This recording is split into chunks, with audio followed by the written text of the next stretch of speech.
एक बात तो तय है कि पाकिस्तान का कलीदी किरदार यूएसए और ईरान के दरमियान जंग को खत्म करने के अंदर अब तेजी के मोड में आ चुका है। फील्ड मार्शल आसिम मुनीर इस टाइम पर तेहरान में मौजूद हैं।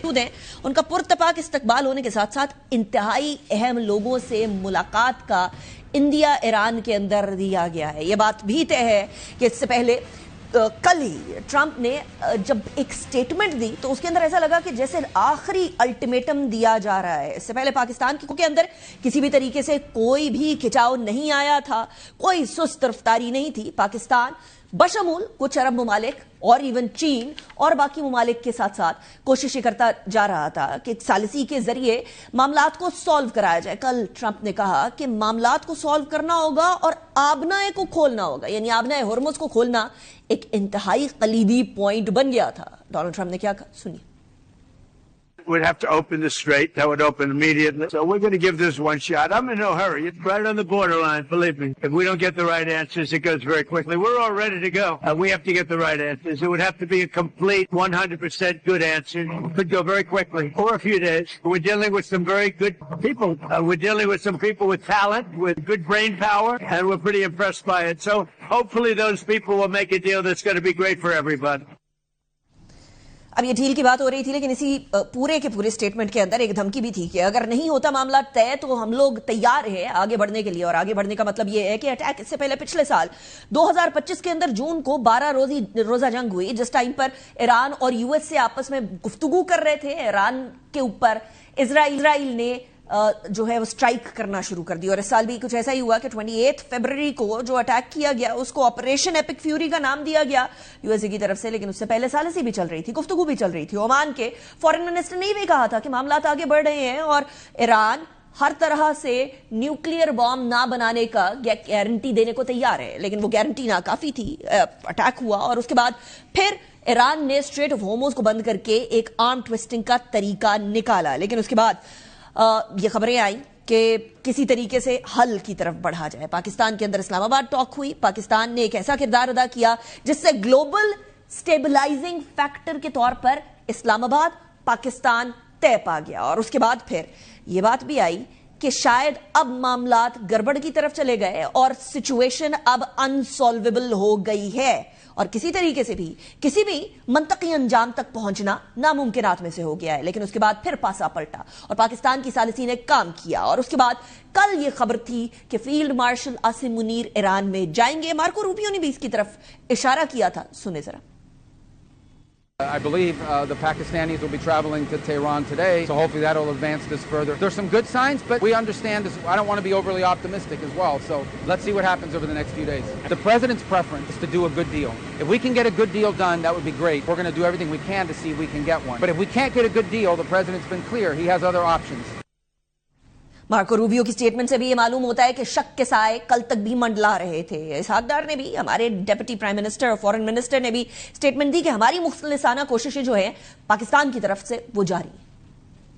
Pakistan, with its great efforts led by Prime Minister Mohammad Shahbaz Sharif and supported by Field Marshal Sayyid Asim Munir and the Foreign Office of Pakistan, have been able to first time let these two parties sit and hold direct talks after 47 years. It was a great sense of satisfaction for Pakistan, and the minimum dividend we saw so far, the ceasefire.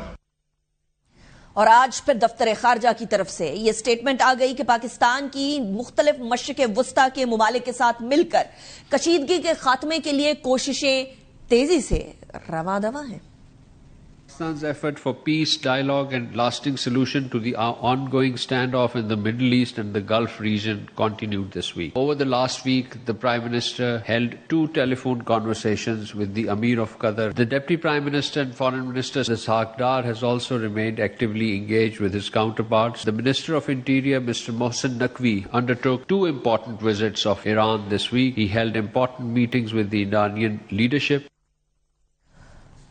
Interior minister Mohsin Naqvi की बात की ताहिर अंद्राबी साहब ने। यह बात वाजे रहे कि एक ही हफ्ते के अंदर 2 अहम ईरान के दौरे करना किसी भी अनइम्पोर्टेंट बात की तरफ इशारा नहीं करता था। बात यह थी कि फील्ड मार्शल आसिम मुनीर और प्राइम मिनिस्टर शहबाज शरीफ दोनों ही इस बात के ऊपर नजरें गाड़े हुए थे कि वहां से क्या अंजाम निकलता है और उसके बाद फिर या तो प्राइम मिनिस्टर या फिर फील्ड मार्शल के जाने का रास्ता कैसे बनता है। और फील्ड मार्शल आसिम मुनीर की 5 हफ्ते के अंदर यह दूसरा दौरा होगा ईरान का, जहां वो बड़ी इंपॉर्टेंट कयादत, और अब की बार उससे भी इंपॉर्टेंट कयादत से मुलाकात करेंगे ट्रंप। इसी हवाले से कि मुज़ाकरात कहां तक पहुंचे ईरान के साथ, मामलात कहां तक पहुंचे, आज जो स्टेटमेंट दी है वो सुने। Right now we're negotiating. We've had a relationship with them before. We have total control of the Strait of Hormuz. No ship is going to Iran, as you know. No ship is going to, or out of Iran without our approval. We want it open. We want it free. We don't want tolls.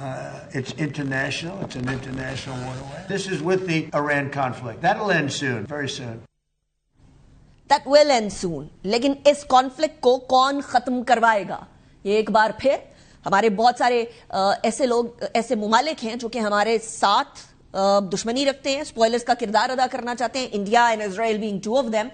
दोनों ने पाकिस्तान के किरदार को malign करने की कोशिश की। Israel के प्राइम मिनिस्टर नेतन्याहू, जिस मुल्क को हम नहीं मानते, उसके प्राइम मिनिस्टर ने पाकिस्तान के ऊपर यह इल्जाम भी लगा दिया कि यूएसए और इजराइल के दरमियान जो ताल्लुकात खराब हुए हैं वो पाकिस्तान के बेसमेंट से चलने वाले अकाउंट्स की वजह से हुए हैं। लेकिन सच्चाई यह है कि अब तो अमेरिका के लोगों को भी यह नजर आने लगा है कि किस तरीके से इजराइल जारहियत कर रहा है। Not just that, freedom flotilla के जो लोग हैं, जो कि वो लोग जो कि सिर्फ और सिर्फ अमन की बात करने जा रहे हैं, उनके हवाले से भी तकरीबन 30 के करीब लोगों के फ्रैक्चर्स हैं, बाजू या टांगे टूटी हुई हैं, उनको तशद्दुद का निशाना बनाया गया है। खवातीन जो उस पूरे के पूरे कारवान में शामिल थी, उनको सेक्सुअली असॉल्ट किया गया है। तो ये इजराइल की असलियत है। और फिर बेन गवीर जो उधर का मिनिस्टर है, उसने वहां के जो जितने भी ये लोग थे जो आवाज बुलंद कर रहे थे हुकूक के लिए, इंसानी हुकूक के लिए, उनके तज़हीक होते हुए वीडियो भी शाया की। लेकिन उसके बावजूद भी ये स्पॉइलर और इंडिया का राग अलापना कि पाकिस्तान तो ये काम नहीं कर सकता, उसके बावजूद भी पाकिस्तान का चर्चा आज भी है। सालिस कौन है? मार्को रूबियो ने बताया। The primary country we've been working with on all of this is Pakistan, and that remains the case. And it's my understanding he was supposed to go yesterday, but it could be as early as today that Field Marshal Munir could be traveling there very, very soon. And we're in constant communication with him at the highest levels of our government, are constantly talking to him. अब अल्हम्दुलिल्लाह वतुइज़्ज़ु मन तशाउ वतुज़िल्लु मन तशाउ, अल्लाह ताला ने पाकिस्तान को यहां तक सुरखरू किया, अल्लाह ताला आगे भी सुरखरू